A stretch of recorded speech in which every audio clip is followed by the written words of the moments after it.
When you bring your child home for the first time, you want a baby monitor you can trust. When you choose Stork, you choose technology trusted to monitor 10 million babies in hospitals every year. Stork continuously tracks your baby's pulse rate, oxygen saturation, and temperature. Visit MassimoStork.com to learn more. Stork, a revolutionary baby monitor, is born. Stork is not a medical device. Read and understand all product labeling. Massimo data on file. Moms and dads, I bet you can relate to this email. Kirk, my son is just like the kids you described in your podcast. He comes home feeling defeated after school, feeling like he isn't smart. But I got him Crunch Labs and he loves it. Building the new toy and watching Mark Rober makes him feel smart. And then he explains, talking a million miles a minute, like our kids do, all the cool science facts he's learned. It's like I get my real kid back when he's building his Crunch Labs toy. And that is exactly why I was so psyched when my niece first told me how her son loves Crunch Lab. Confession, this is the one sponsor I wanted more than any other because it's such a perfect fit for our kids. So go to crunchlabs.com/calm and you'll see why. Crunch Labs is a STEM monthly subscription build box for kids. Your kids get a really fun toy in the mail every month. And what kid doesn't love that? And then they put it together by watching a step-by-step video from former NASA engineer Mark Rober, where he teaches all the cool physics that make the toy work. Mark's passion is helping kids think like engineers. And this helps your kids develop resilience and problem-solving skills while having a ton of fun. Get your kids something they will actually love, use, and look forward to getting all throughout the coming year. Build your child's confidence now. Visit crunchlabs.com/calm and get your kids Crunch Labs today. Hey, welcome to the Calm Parenting Podcast. This is Kirk Martin, founder of Celebrate Calm. I'm glad you're here, and I'm glad you have a strong-willed child. And I hope by the end of this podcast, or in a few years, you realize how grateful you should be to have a strong-willed child. Now, let's define a few things. I'm not a big believer in just glossing over things. Well, I have a spirited child. No, you have a really challenging, difficult child. I have no problem with saying that. They're challenging. They're difficult. Why? Because they're very bright. They're not usually academically motivated, but they're usually very bright. And they tend to use their intelligence to argue with you because they're very good critical thinking skills. That's why they can't remember anything that you told them to say, but they will remember everything that they can use against you. They have this high need for justice, right? So when they need to prove their point, they are relentless at it. And they just keep coming and coming and coming. And they're these relentless arguers. And that's a great trait. And I'm about to do a podcast just on relentless arguers. So watch for that one. They tend not to sleep well at night. Why? They're up all night thinking of ways of getting out of doing what you want them to do. Because you know what it is a lot of times? Kids with busy brains often have a lot of anxiety. So sleeping's really difficult for them. Again, we cover that in other areas. But here's the hard part. When these kids wake up in the morning, they have an agenda because they know what they like and they know what they don't like. And what they don't like is anything that you want them to do. So there are power struggles over everything. And you will say to your child, you're going to spend your child's entire childhood saying this, if you would just do what I asked you to do, you would be done in 7 minutes. But you'd rather argue with me for 7 hours or days or weeks or years and lose everything you own. How many of you have those kids? How many of you have kids for whom consequences mean nothing? They literally don't care. And you can tell them, I'm going to wash your mouth out with soap. And they'll say, oh, could we use Irish Spring? They'll call your bluff. Consequences don't work on these kids. And everybody's going to judge you, right? And say, well, you just need to discipline that child. And you're like, really? Thanks so much for the insight. I never thought about being consistent or following through. But look, you've done all those things. It doesn't matter with these kids. You know why? Because they're stove touchers. They have to touch the hot stove. It's how they learn best. And that's actually a really, really good trait to have in life. Just makes them difficult to raise, right? And you can't push these kids. You're going to have to lead these kids.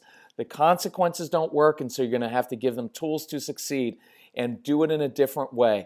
One of the hardest parts about the strong-willed child is they're just going to do things differently from you. They just are. They're not going to do it your way. And you're going to be like, but I'm the authority figure. They need to do things my way or the highway, right? That's what I grew up with. Guess what? They're not.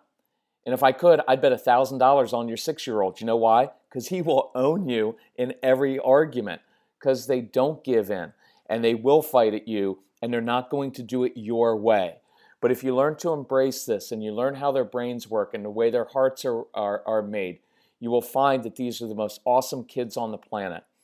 So I could spend 5 hours telling you why you need to be grateful for this child.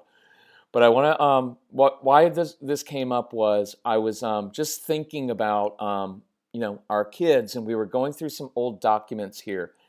I found something I wrote in 1999, and this is when we decided to begin this mission. The name of the organization was originally Celebrate ADHD, because I hate all the negativity with it. It's like, oh, your kid's child has ADHD, is going to be a failure. I was like, no way. It's advantages to that, right? So here's what I wrote. This is 21 years ago. You need to celebrate your child's differences, because the very traits that schools and society punish your child for are the very traits that society desperately needs. Think about that. And I want to give you a thought while we're going through this COVID-19 thing. I believe that one of a child, or an adult now, but it's going to be someone like your child who is at least partially responsible for developing a treatment or a cure for COVID-19. Why? Because it's going to take someone who's not afraid to challenge what everybody else says, who has an ability to hyper-focus, because your kids can do that. I get tired of this thing of like, I know our kids struggle with focus and attention. I have no problem with that. But what no one points out to them is you have a distinct advantage in that you can hyper-focus. When you are interested in something, when you care about something, you can drill down on that. You can do it for hours and days on end. And that is a distinct advantage to have in life. There's nothing wrong with your brain. Please, please, please, please get to know your child's brain and heart. Please learn this, observe your kids, begin to accept them as they are. Stop trying to change them all the time, because that's what we do. That's what I did. Spent the first 9 years of Casey's life trying to change him because he made me uncomfortable, because I didn't like him. I didn't like the way he overreacted to things. Notice the irony there. Where do you think he got that from? I didn't like the fact that he was difficult, that he wouldn't say yes, ma'am, and yes, sir, and just do what I told him to do. I didn't like that he was always pushing boundaries and pushing the limits and pushing buttons. I didn't like all those things because it made me uncomfortable. And it made me come face to face with the fact that I was the one who needed to change, not him. So don't go through your child's whole childhood trying to fix him or her, unless you want your child to not have any confidence, you want them to shut down and resist you all the time. Because that's what's going to happen. And for some of you, that's already happened. And one of the biggest keys to understanding this is it's not necessarily your child. It's how everybody else treats that child. Again, I'm under no illusion that your child is some easygoing, carefree, easy to raise child. They're not. We had 1,500 of these kids in our home for extended periods. We know how difficult they are. It's difficult to get them to do simple things like just brush your teeth.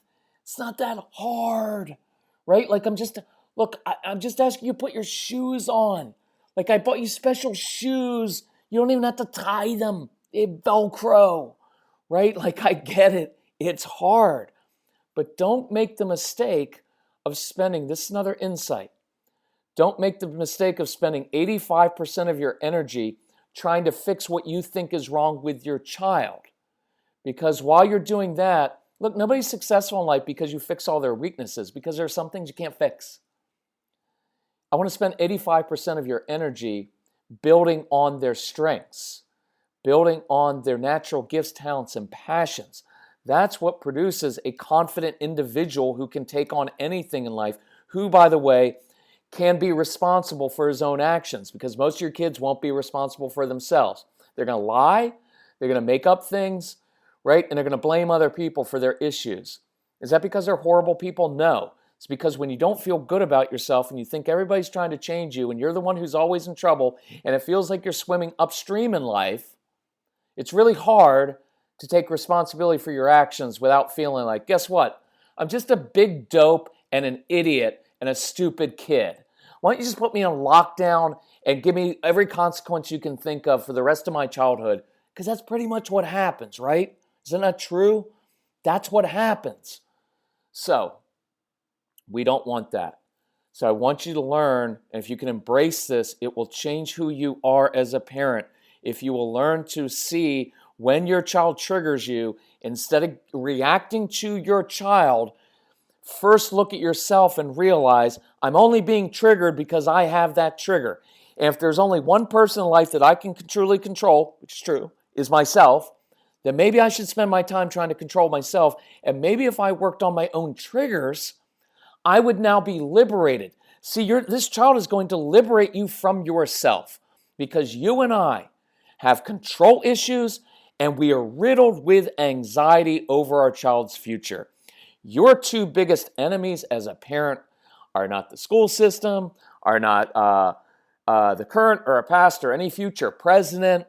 It's not anything else except your own issues. And there's no condemnation, there's no blame or no guilt. Do you know how liberating that is? I'm 54 now, so hopefully you can learn from my mistakes. I went through a large part of it's their fault, it's that party's fault, it's the school's fault, it's society's fault. And I blamed everybody else. I blamed my wife, my kids, everything else. Blame everybody else until I finally learned I'm the only person in life that I can control. And I know this every morning when I wake up. My biggest enemy is not lurking out there somewhere. It is within me. It is my own negative patterns of thinking. It is my own control issues.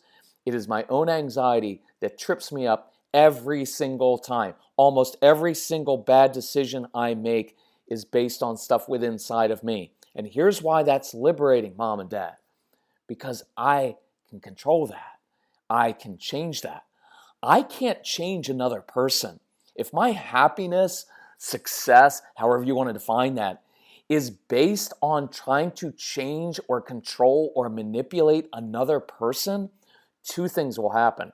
I will make that person miserable, and it'll make them hate me, and I will be miserable and frustrated myself. But if my happiness and success and contentment in life are based on changing myself, I have limitless possibilities of controlling and changing myself. And I become very ruthless at that.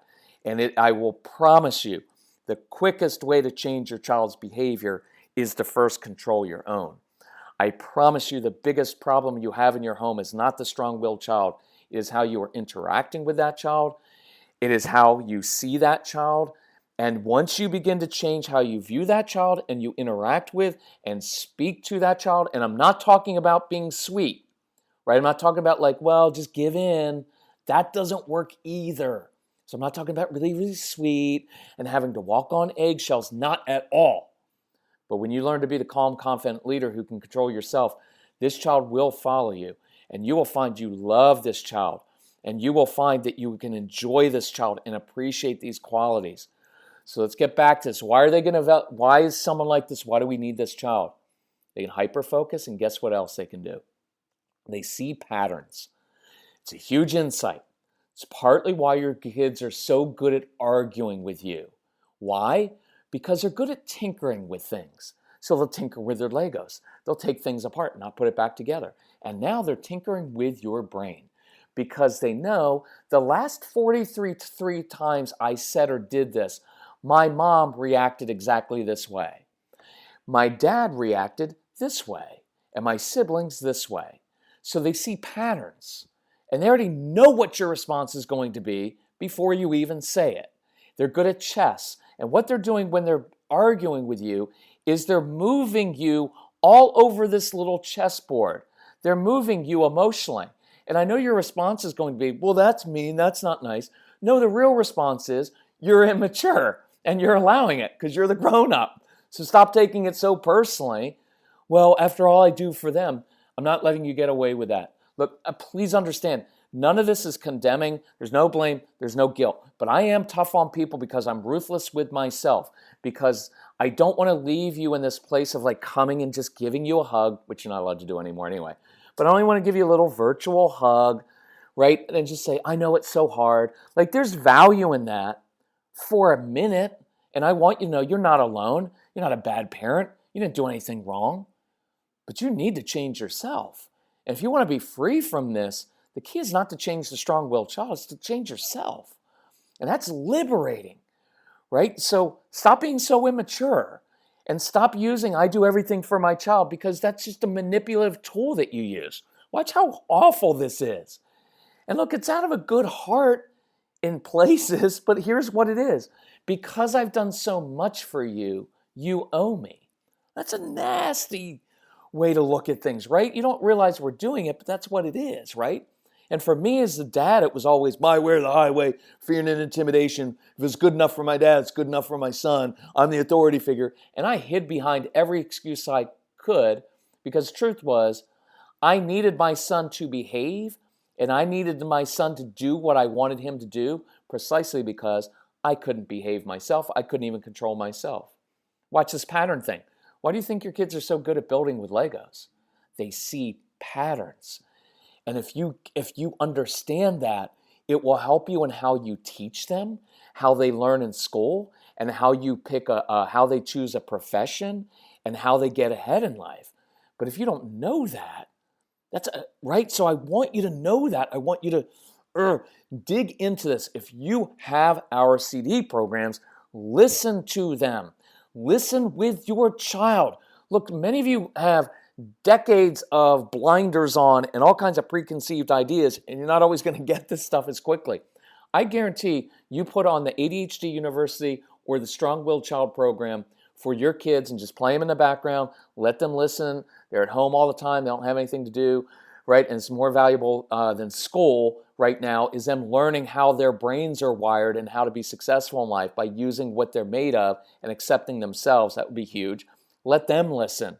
And I guarantee they'll be like, oh man, so that's why I'm so good at, yeah, I do see patterns in things. That's a huge insight. So here's why one of our kids is going to grow up and do great things like this. Why do we need people like this working on COVID-19?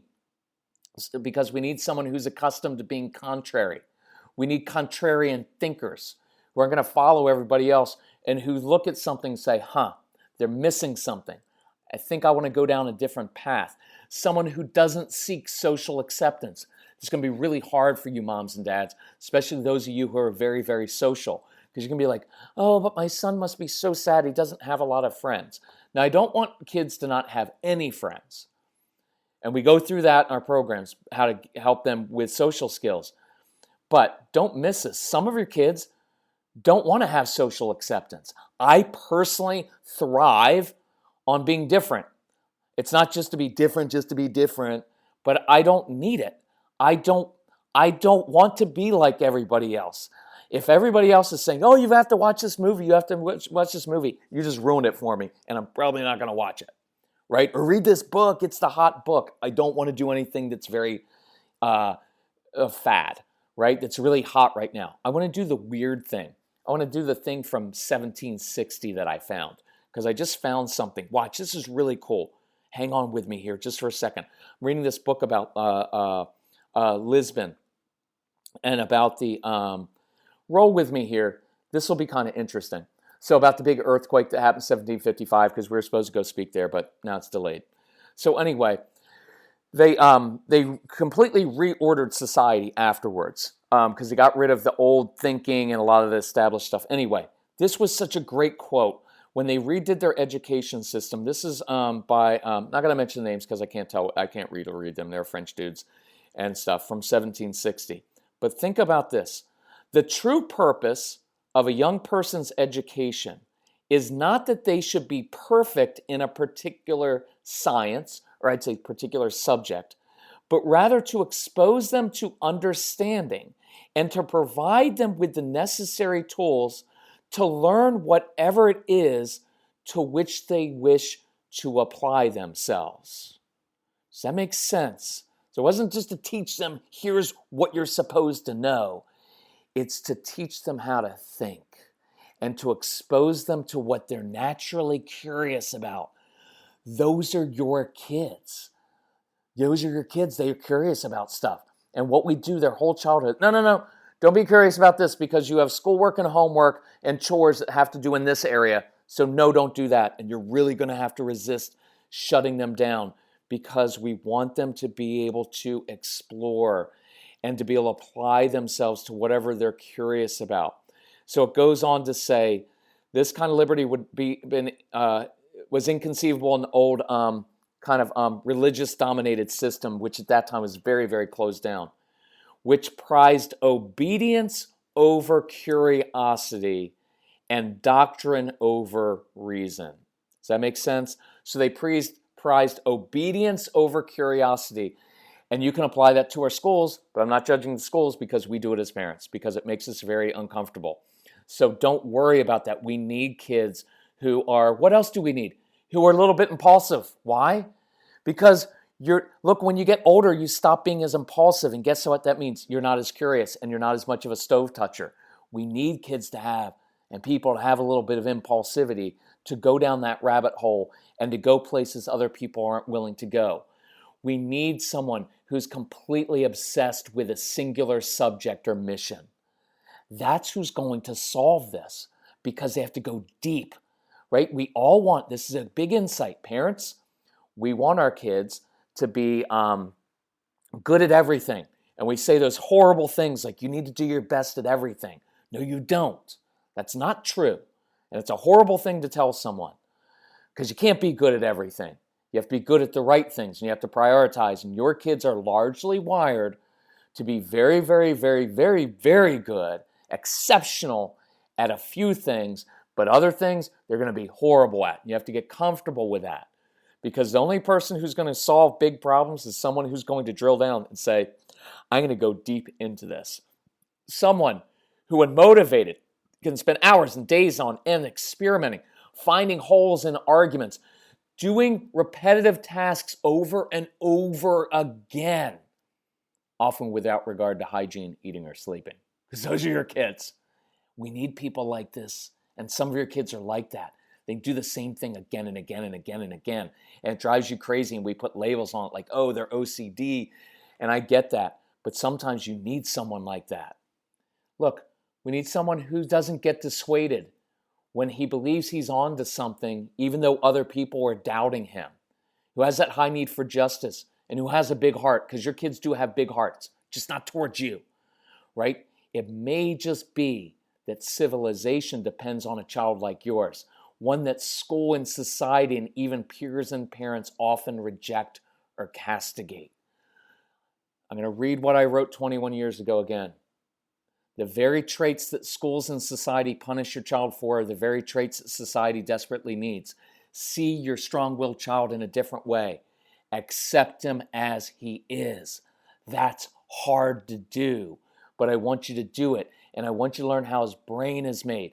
I'm going to tell you a couple other things, but if you need, before we get to, if you need help with this, contact Casey, C-A-S-E-Y, at celebratecalm.com. Because he was our strong-willed child. He'll help you out with anything you need.